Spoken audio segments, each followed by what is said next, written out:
nay vắng người, bên thềm gió lơi mơ bóng nhàn khơi.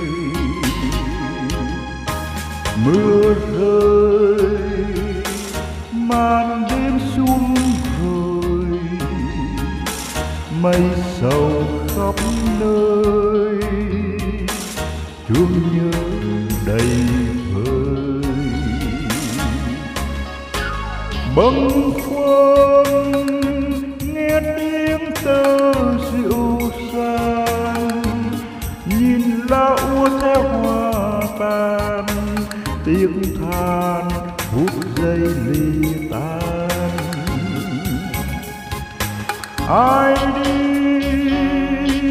như xóa bao lời thề, thuyền theo nước trôi không về, thâu cùng lòng ai não nề, riêng chốn phòng quê.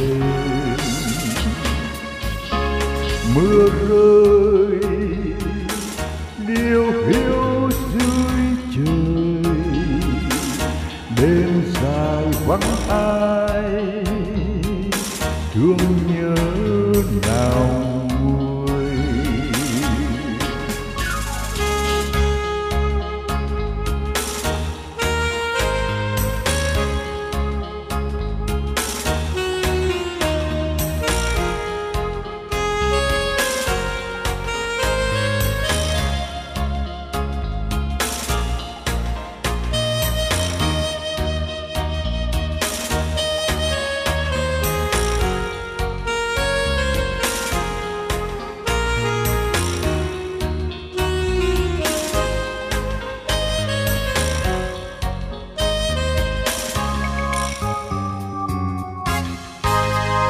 Mưa rơi chiều nay vắng người, bên thềm gió rơi mơ bóng nhàn khơi.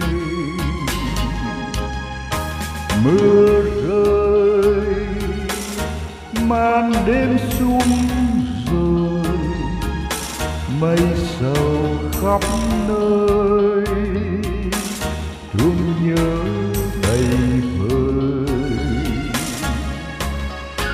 Bâng khuâng nghe tiếng tơ dịu dàng, nhìn lá úa theo hoa tàn, tiếng than phút giây lìa tan.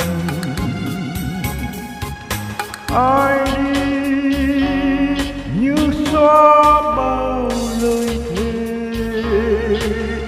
thuyền theo nước trôi không về, thâu cùng lòng ai não nề, riêng chốn phòng quê.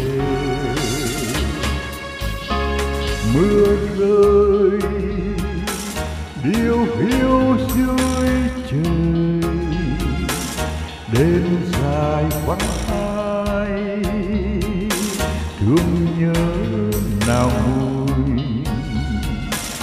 Đêm dài vắng ai, thương nhớ nào nguôi. Đêm dài vắng ai, thương nhớ nào